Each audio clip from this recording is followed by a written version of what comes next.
Pratah Smarami Hrudi Sanspurat Atmatattvam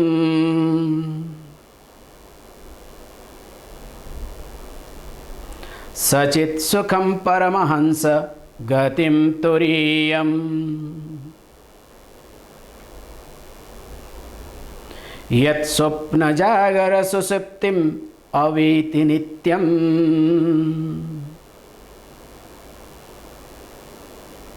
Tad Brahma Nishkalam Aham Nacha Bhuta Sangha Pratar Bhajami Manasa Vachasa Magamyam Vacho Vibhanti Nikhila Yadanugrahena Yam Neti Neti Vachanir Nigama Avocho Tam Deva Devam Ajam Achyutam Ahuragriyam. So we have been talking the first verse. In the morning, we have our own way of functioning based on our priorities, based on our worries and anxieties, or you can say mechanical thinking. We all function. But here we discussed that mind loves to be mechanical, mind loves to be repetitive. And when mind is mechanical or repetitive, it finds some type of comfort in it.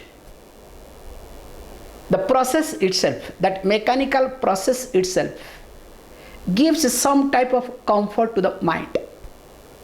And because it gives some type of comfort to the mind, mind really creates its own cocoon, mind creates its own findings, mind creates its own layer of protection. And based on that, mind develops its likes and dislikes, its preferences, and would like to repeat that again and again. That is how our day-to-day life. And when we get into this mechanical process, so what was yesterday, now in the morning same thing is happening without my knowledge. Now what happens in the process? Now life becomes more and more complicated. And mainly these three things happens, that also we have discussed in details. The first thing happens that I develop an ego. So ego is nothing identifying with my personality. And of course that personality is related to this body. So in the process, the moment I am a mechanical person, please understand, if I give importance to my mechanical way of thinking, definitely I become an egoist person. Because without my knowledge, I identify, I am associated, or I derive some type of comfort or happiness from my way of thinking, my mechanical way of thinking. So when I derive some type of comfort or happiness, so there is identification with my personalities that I have created for me. Please understand. The personality that I consider as me is created by me only. And I derive some type of happiness. It's exactly like the example that we have given, like a dog bites a dry bone. So when a dog bites a dry bone, and because it bites a very hard way, now there is some scratch in mouth and blood starts coming out. But the dog considers or thinks this blood is coming out of the bone and this bone is juicy. So also the personality that I am holding on to, remember this point very carefully. The personality that I consider is me, that I have developed, please understand, it is my own cocoon. Because that is called my personality, where I am not being challenged, or I would rather say mind is not being challenged. And what you call as your personality is nothing but only your ego. And sometimes you know what is right. You are not able to surrender. You are not able to bend down. The best example, I can give you two examples in Mahabharata. As Mahabharata is continuing, that's why I am observing this point. This is the two types of personality. How this personality differs and how they stick to one thing or other. One personality, let us look at Karna. So Karna knew very well, beautiful character, because deep within we all are Karna, whether we like it or not. There is always identity crisis. Whole life Karna struggled to be accepted as the son of a Kshatriya. That was his only point, because he was the best archer, he was the best giver, man of dhanam, not charity, man of dhanam. He was everything, the best. And always he spoke truth. He never went away from the truth. All qualities, character-wise, everything was there except one word he used for Draupadi. And anyway, that was also related because of his own problem, because it was out of a reaction. All the way he was great, but because there was identity crisis, most important aspect. He had created a personality to cover up its identity crisis. Because in his life, he was not given anything by anybody. Always he was being neglected. Look at this rebellious attitude, how it goes. Sometimes when you are rebellious, either you protect yourself or you become generous completely to prove that you are better. So when he was being rejected deep within, then what he did? He tried to give everything. And deep within, he knew that he is wrong. That's the most important aspect. So even though he knew that he is wrong, but he was not able to surrender. So that means when you stick to your personality, sometimes you know that your personality is not healthy for you, is not good for you. Still, you are not able to come out of it because you don't have strength to surrender. You don't have strength to accept that you are wrong.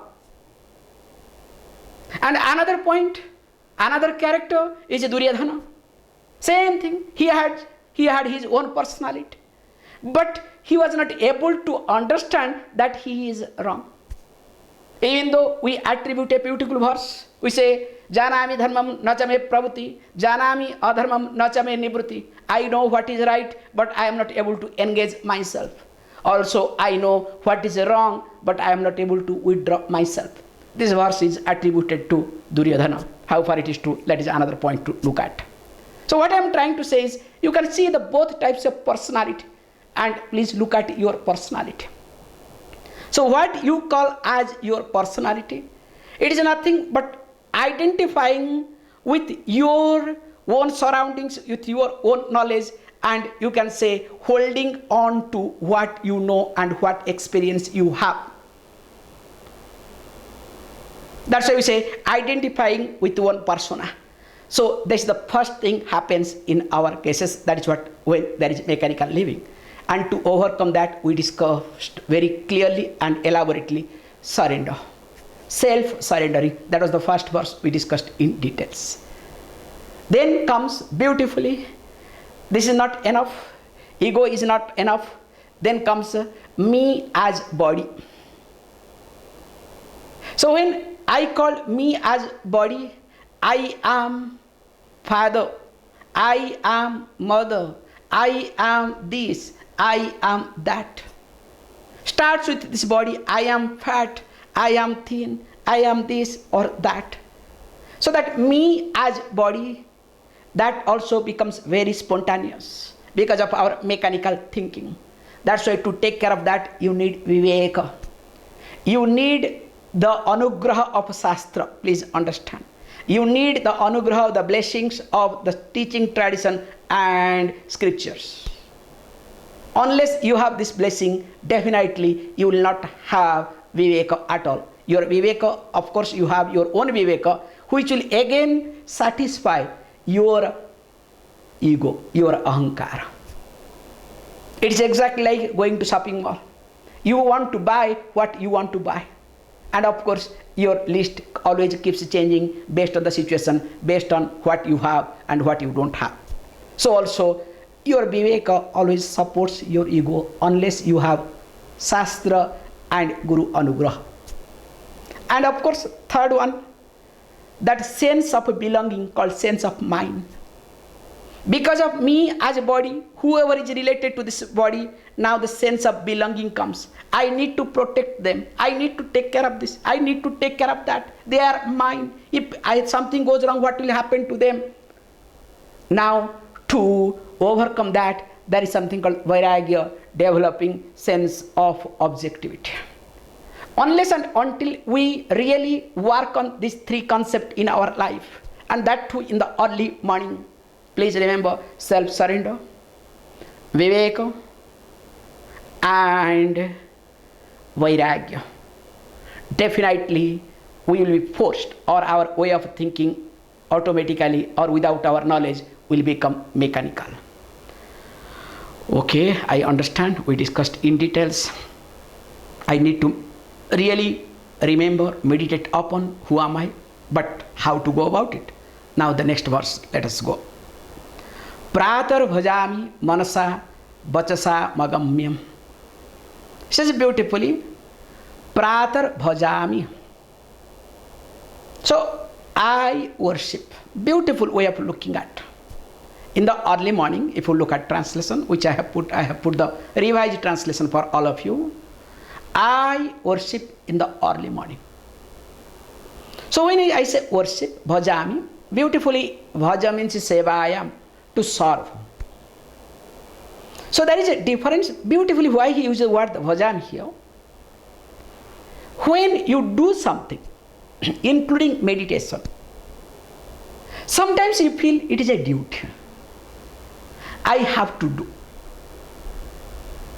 So there is some type of pressure, please understand. Without your knowledge, you build up some type of pressure in you. Whereas when you look at it as a seva, seva means you say serving. When you do serve somebody, generally service is, remember, is not an action, it is an attitude. It is not a duty unless you are a missionary. Please understand. It is not at all a duty. That's why I did not get into in details, because Sanskrit, if we put bhaja, sevayam, service, you need to explain. If we look at very carefully also, if we put worship, as you know, worshipping is nothing but relating. So I relate with my mind in the early morning. Please understand, in life what we do, generally, you always relate with something in your life. That is what the seva does in life. You see the beautiful aspect in life. When you see yourself, always you are relating with something or somebody.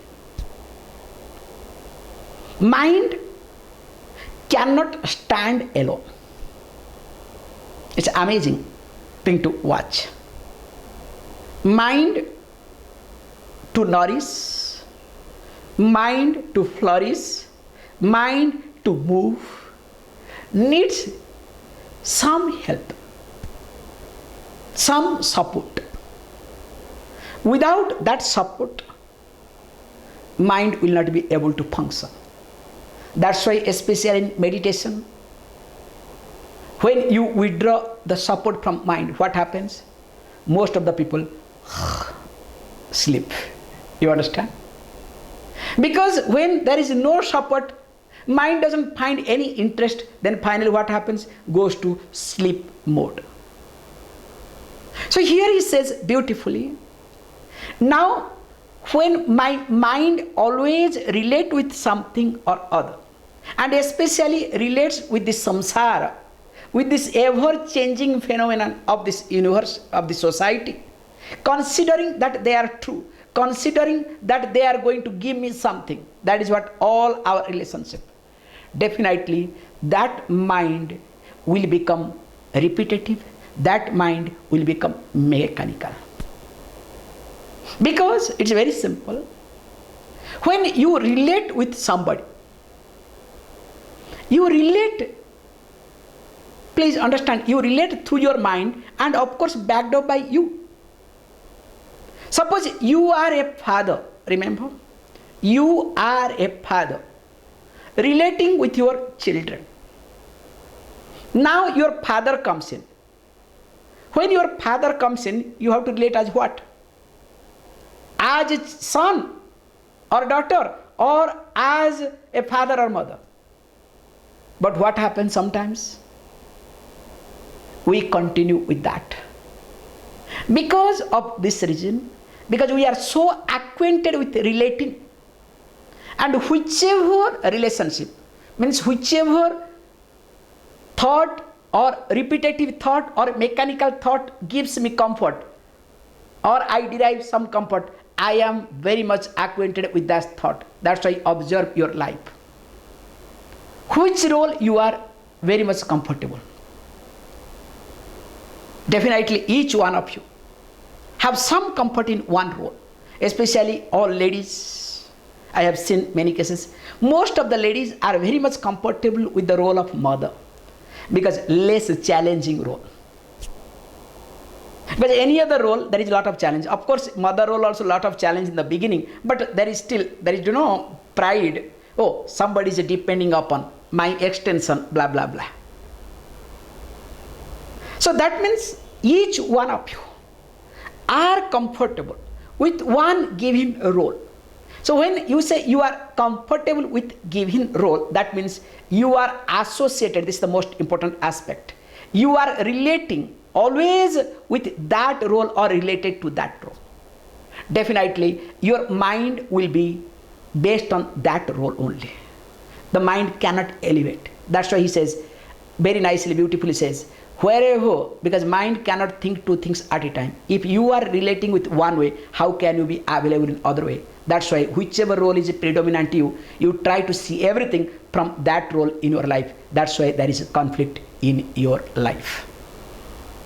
So to overcome that, he says, I worship in the early morning. And to whom? Here worshipping means relating. Seva, because when I am relating, it is not a duty, it is an attitude. You can look at both angles. So being an attitude, I will not get tired of it. I will not feel really suffocated after some time. Oh, nothing happened, nothing is going to happen. But I keep relating with whom? With me, myself. And what is that me? We discussed in the previous. Nacha bhuta sangaha. And of course, tam deva devam. We have discussed in details. That effulgent being, which is deva devam, which is the God, which is the illuminator of all the sense organs. Deva means Dvaitanatmaka Deva, or you can say gods of a God. God means your sense organs. And at the same time, please understand, that which shines all the time, that supreme effulgent being is me. I worship in the early morning. Now I relate with me. Who is that me? Not as a frustrated person, please understand. Because at the moment you get up most of the time with a frustration with something or other, or sometime with blank. And whenever you get up with a blank, you know what happens whole day. Let me not get into that. But here he says, here you need to relate yourself in a different way altogether. Because it's very simple in life. With whom you relate. Based on that, your mind functions. If you relate with an ordinary person, your mind will be ordinary. If you relate with a higher person, your mind will be higher. So also, when you relate as an ordinary person, father, mother, this, that, definitely your mind will be accordingly. Mind will reflect accordingly what role you pick up. When you relate yourself as Atman, the supreme effulgent being, who is the God of all the sense organs, means that which illuminates all the sense organs, whose presence all the sense organs functions. That means what? You decide what you want. But he beautifully says that's not enough. But problem is, moment you start worshipping or relating, now suddenly you will say, oh, I know mind. I know mind. What is mind? Please understand. He says, manasa, when you say, manasa vachasa agamyam. Beautiful point to understand. Here many people, the heavy rain may come over here, the way things are good. So, manasa vachasa agamyam. Many people think the mind can understand me, or I would rather say, I can understand with my mind. That's why many people do meditation to understand themselves. You know, this is a Tiruvannamalai philosophy. We call as a Tiruvannamalai philosophy. I'm sorry, but I have to bring that. There is no choice for me. Here not to point out anybody. That's not my purpose. Please understand. But when I'm teaching, I have to communicate what is right and what is wrong. It is up to you to take or not to take. Suppose if you are stupid, this is called Tiruvannamalai philosophy. If you are stupid, go and sit. Ask, who am I? Who am I? Keep asking for 5 years, 10 years. Don't open your mouth. Don't open your eyes. Nothing. In one room, one place. Sit and ask, who am I? Who am I? After 20 years, what answer you will get? You will get only the confirmation what you think. Earlier you were thinking stupid. Now you get the confirmation that really I am stupid. That's why we say Tiruvannamalai philosophy, because all the stupid fellows are hanging around over there. I'm sorry to say, very carefully. So here he says, people think. That is how many people have gone wrong. All these so-called Neo-Vedantins,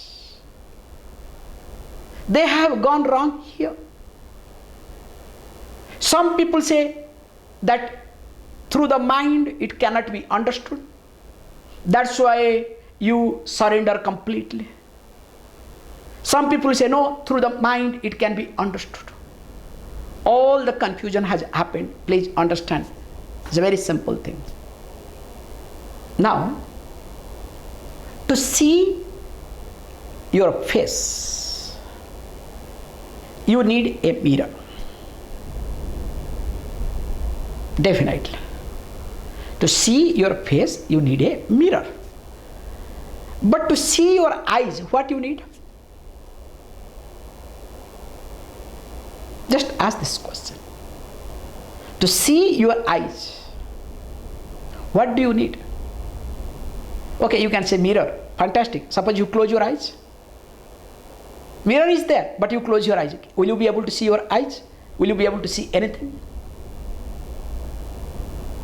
And not only that, when you try to see through the mirror, especially you try to see the reflection as you want to see, not the way you are supposed to see.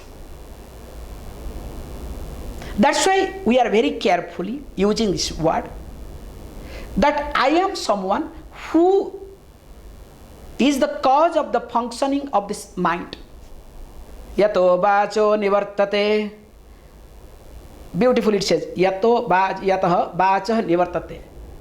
Manasa aprapya saha. Even if including mind.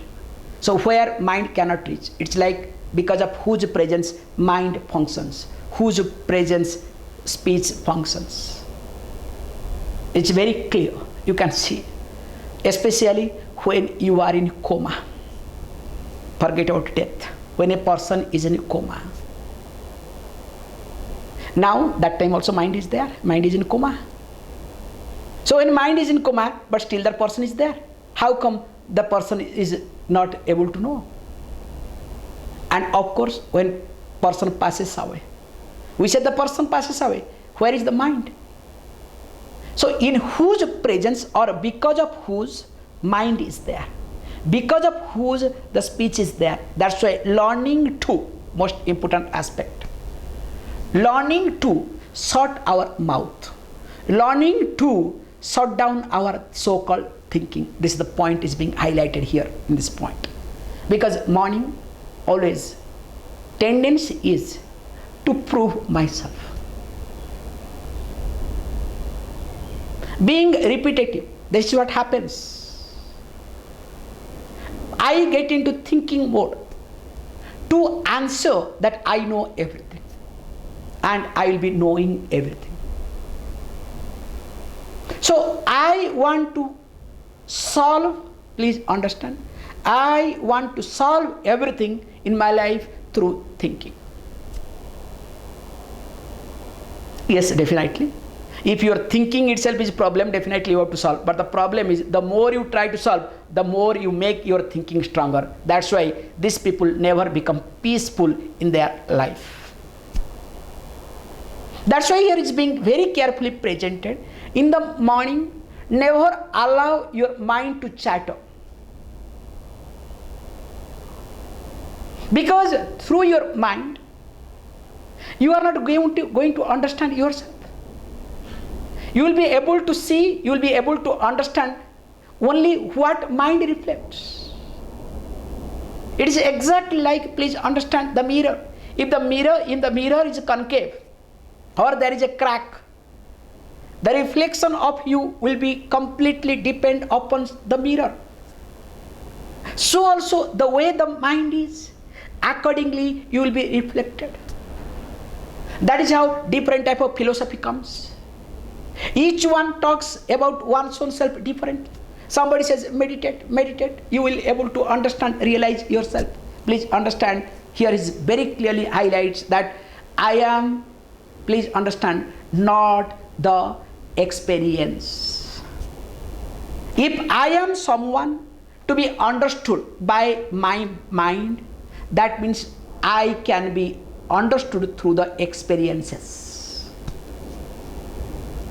Highlights very carefully. If I am going to be understood by experiences, then now who is experiencing?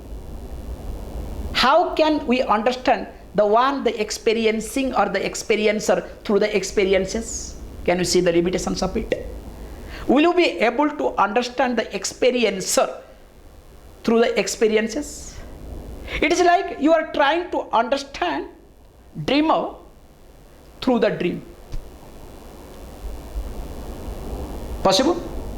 When you are in a dream state, trying to understand the dreamer, the one who is dreaming, through the dream world. Will it be possible? Yes, there are some people, after waking up, they try to analyze why this dream happened. That is called dream analysis, is another factor altogether.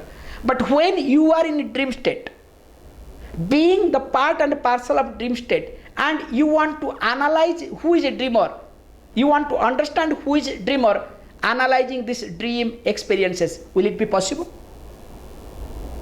Just observe this point.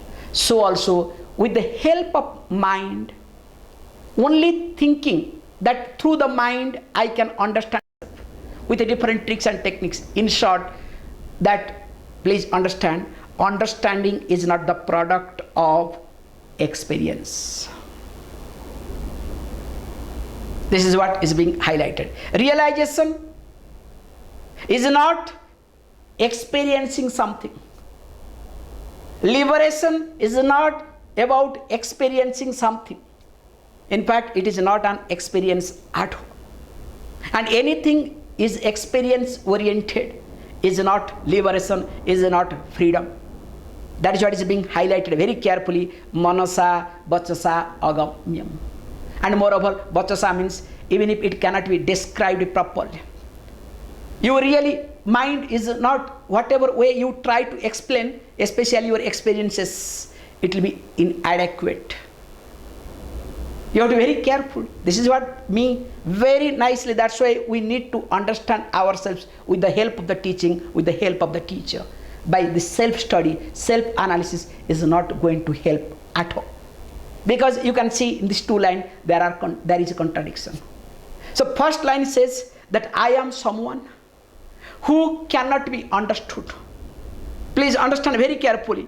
I am someone who cannot be understood by this mind, because I cannot really conceptualize myself, nor words will be able to describe me. But next word will say vacho vibhanti, also with the help of words I can be understood, means it will shine, it will be able to, the word will help me to understand myself. How is it possible? One line he says, through the words, through the speech. This me cannot be explained. And not only that, even through the mind I cannot conceptualize. So when I cannot describe, please understand, or words cannot describe, at the same time mind cannot conceptualize, then second line says that through the words you can understand yourself. Don't you think it's really contradiction? That's why people become really rebellious. That is how all the neo-gurus, they create their own way. No, all these things are really humbug. Let me think of in separate way. Let me do something differently. That's why, but here he says very carefully, you need to develop viveka. This is the concept. Here comes viveka. After self-surrendering, here you need to have some viveka. And viveka comes. Viveka means discriminative power. Exercising your discriminative power. That comes when there is Ishvara Anugraha. There is Guru and Shastra Anugraha. Unless and until you have the blessing of the God, teacher and teaching tradition, viveka is not going to come. Even if viveka comes, will not stay when you want, it will keep fluctuating. I'll give you a beautiful example of same Mahabharata. Beautiful concept comes. The Karna, the great warrior, but because there was some problem with him, that self-rejection, he wanted to be accepted, as I told you. And there was a conflict in him, because how to be accepted, then he put all his effort, because he was being rejected by one of the guru. So then he went to one of the best teacher called Parasuram. He learnt under him, and of course giving some wrong information. Then again he was caught because of some incident. So when he was caught, then the guru said, I don't think that you are that. He said, no, I am. Then no, it looks like you are some other. He said no, because he did not know that point at all. He said no. That time the guru, the Parasuram, cursed him and said this beautiful point. Yes, you are the great archer, no doubt in it. This is the big background behind it. You may be the best archer. The curse was like this, that right time the vidya, the knowledge that you know, will not come to your hand. You will not be able to apply. What happened? That's why Karna had to die. Because the right time when he want to use bow and arrow, nothing worked. Because the curse of Guru was there. That is called Anugraha. You have Viveka. Karna was such a great personality. He had all sort of Viveka all the time. But right time it will not work unless there is Anugraha. So that's why here we say very carefully, to develop this Viveka, you need to have Anugraha and you need to work on it, and then only you will understand. This the next line, he says, Bacho Vibhanti. This is the beautiful point. Bacho Vibhanti Nikhila Yadanugrahena. So Yad Anugrahena, by whose grace? Nikhila, all Bacha words, Vibhanti, signs, convey their meanings. So because of whose presence, please understand beautifully. Through the words I cannot understand, or I cannot be explained, I cannot be described by words. But whose presence, all the words has meaning. The word gets its strength because of whose presence, because of whom, that is me. And at the same time says beautifully, Nigamaha, all the Vedas, means basically Upanishads. What they do? Noiti noiti, bachanehi, this is the next line, bachanehi, by these words, abocham, described. So one line he says, through the word nothing can happen. Second line says, through the words only you can understand. How is it possible? In fact, I can say carefully here, the point that we discussed earlier, also now, I am not the product of any experience. This is the first point I have to understand. I am not the product of any experience. The understanding cannot come from experience. Please remember. Knowledge cannot come from experience. Remember this. Knowledge cannot come from experience. Experience is required to strengthen our knowledge, but experience will not give knowledge. One has to understand this difference very clearly and carefully. If you do not understand this line, all Vedanta will be misunderstood. Then in fact, Vedanta becomes Neo-Vedanta because of this reason. Just observe this point. Experience does not give knowledge. We have a beautiful example all the time.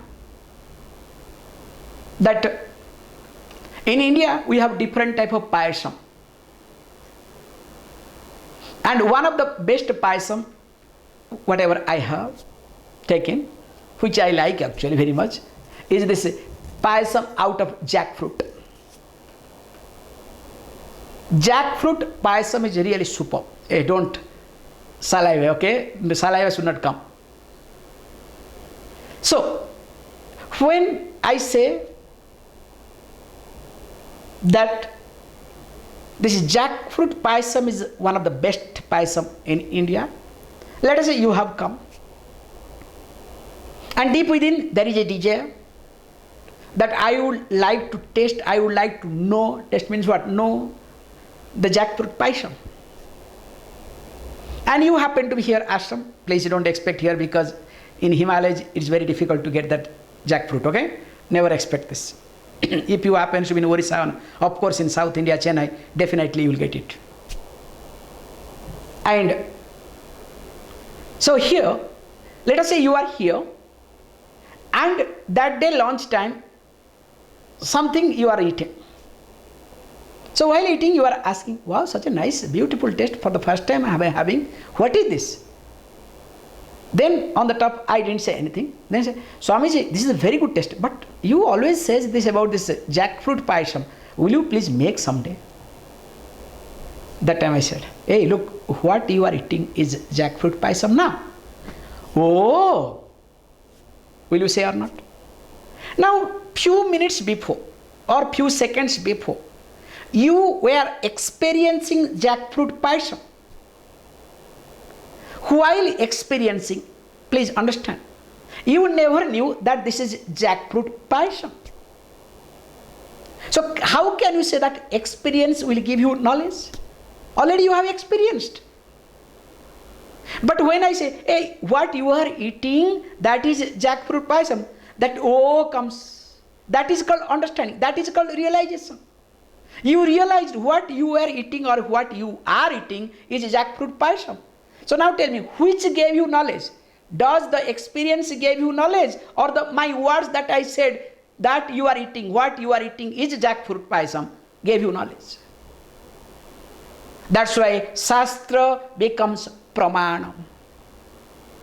Yes, suppose if there is no experience, you will not have strength.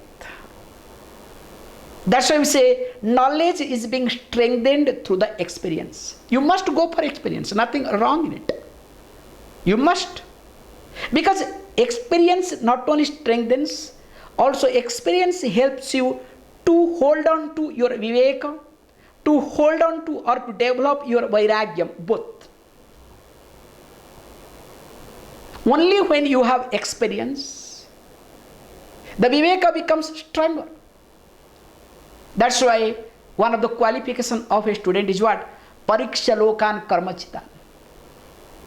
The person has to examine. And this examination happens, all this world, all the experiences to be examined. How? Only when the person goes through the experiences. Unless the person goes through the experiences, how can one examine properly?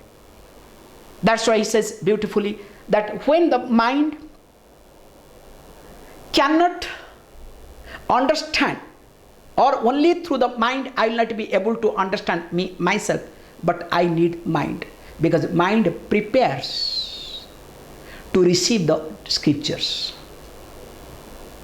And the job of the teacher and the teaching is to explain you, and it is up to you to assimilate. That's why the concept of this particular prayer is to make, not only to understand, to make your tamasic mind to rajasic, and slowly rajasic mind to sattvic mind. Only when you have a sattvic mind, please understand, only when you have a sattvic mind, you will be able to appreciate yourself better, you will be able to understand yourself better with the help of the teaching, or else it is difficult. That's why it says, the scripture highlights, noiti, noiti. This is not, means whatever you say. If you say you are experiencer, the teacher will say you are not. If you say, no, I am not experiencer, I am silence, the teacher will say no. So whatever identification you bring, whatever role you want to play, or whatever in short you hold on to, the job of the teacher is to check. Even if you are right, please understand, this is the part of the teaching. Even if you are right, sometimes the teacher checks it up to make sure that you are not holding on to your so-called thinking, called right thinking. That's why the teaching says noiti, noiti, because we are so much acquainted with identifying ourselves with many things. So whatever I see, whatever gives me pleasure, because where I am not challenged, this is called pleasure. When I am not being challenged, and what are the factors are involved, whether person or object or situation, that object becomes pleasurable. That person becomes object of pleasure or person of pleasure. So basically, that is called pleasure, where my likes and dislikes are not being challenged. In fact, they are being encouraged. So he says, wherever you find some pleasure, there you get identified, there is attachment. And then what happens? The reflection of that takes place, and you own up and you pick up a given role or a new role. So when you pick up a new role, that time the job of the teacher and scripture is to say, you are not that, you are not that. It's exactly beautiful says. We use the word silence to stop the sound. It's exactly like a teacher. When you observe, especially schools, children, when they make a lot of noise, what does the teacher do? Because in our time, always the stick was there, with the stick, tack. One fellow gets hit, that's all. In fact, the moment we see the stick, with the teacher comes with the stick, we all are silent. But now in a modern sense, what we have to say? Silence! The moment silence, then what happens? The word silence itself is another word, but it silences all other words. After that, what happens? If the teacher keeps saying silence, silence, silence, silence, silence, then what happens?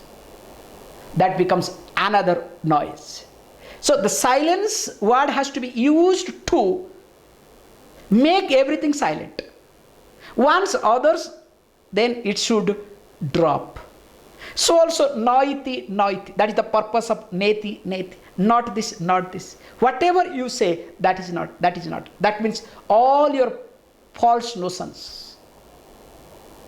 Once it is being falsified, once it is being neglected, whatever remains, that is you. And when that is not an experience, that is called, you can use the word experiencing. That is not sense of becoming, but being. Can you see the difference? It is not an experience. It is experiencing.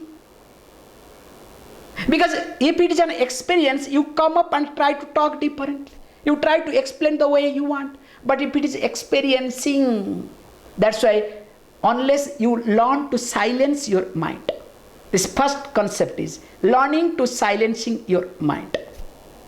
Unfortunately, The way you people are growing up. Every time you have to fight. And you pick up this, unnecessarily you try to fight with everything and everybody. And when there is nobody, nothing, you start fighting with yourself. Please learn to silence yourself.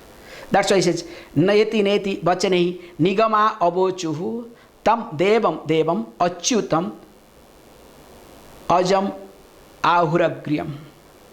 So he says beautifully, the enlightened people, ahuhu, the enlightened people, not ordinary people. What do they say? They say beautifully, that Atman, this self, which is Devam, Devam, gods of gods, the one that illumines all the organs, because of whose presence all the organs functions. Please understand beautifully if you observe our mind carefully, that the sense organs cannot function by themselves. It is exactly, if you observe, we say beautifully, the mind is definitely a software. And of course, all this body, we have a hardware. Software and hardware is not enough.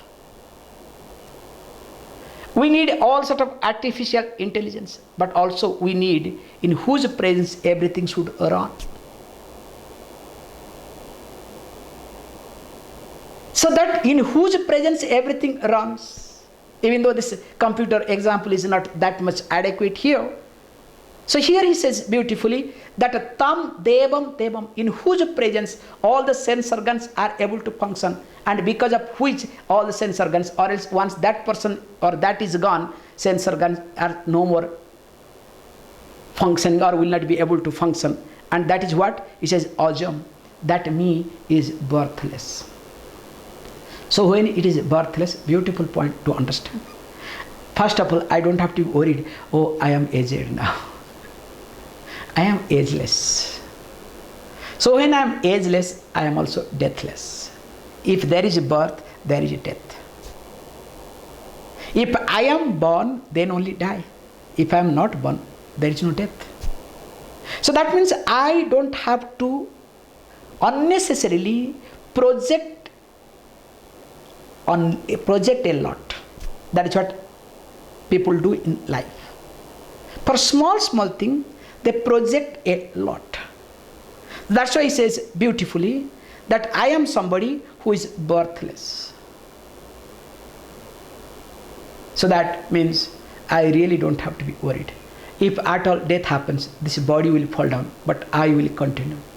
But if I consider that I am body, if I consider I am mind, of course along with the fall of the body, I will also fall down. That is what happens to people. At the same time says achyutam, next one. Achyutam means that which never falls down. So when he says that which never falling down, also I explained falling down to this reality, there are two types of reality. So paramarthika, vyavaharika. So it will never come down to this vyavaharika, this common thinking, common way. Because me is someone is completely different from all these things. So never falling down. At the same time, most important is agriyam. So agriyam means the one who is in the topmost, in the sense means the first, means the cause of everything. That means it is not an effect. If it is not an effect, definitely it is not go through any change, because any effect will go through the change, and not only that, any effect also will come to an end. And who says this? Says all these enlightened people say this. Those who have understood themselves, they say this. Not the frustrated people, not the common people. But unfortunately, what happens to me? I always look at myself as common. I have observed this point. I would like to say this thing, and with this I should stop. We say beautifully, the way in the beginning stages, of course this is the ultimate understanding. In the beginning stages, the way you prepare yourself, accordingly things will happen in your life. It is up to you how you prepare. Definitely, as we say, from tamasic mind you shift to rajasic, from rajasic sattvic. But this process can be very slow. But if you put effort, you can speed it up. And that is how you can see for yourself. This is the process here. First, you need to get out of your mechanical thinking. You don't have to associate yourself with your mechanical thinking. You need to put a break, and put a break not out of frustration, out of anything, but out of understanding. What is the understanding that we discussed? You learn to relate differently. It's exactly like with this. Look at a ball, especially when we play cricket. It's a beautiful way of looking at it. When a catch comes, so the speed of the ball will be very fast. So when we try to catch, we don't catch this way. Because if we just catch, either the ball will jump, or sometimes the palm will get affected. So what we do is, when the speed is high, we make sure along with the ball speed, we pull down our both the hands. So that slowly the speed is being managed. So also the mind. Mind is very much mechanical. Mind is very much repeated. So if you want to stop that mind, it will not work. That's why people want to go for different type of meditation.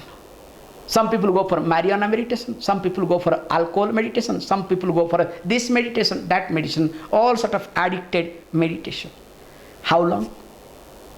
But here we say, look, you need to relate. Let the mind move.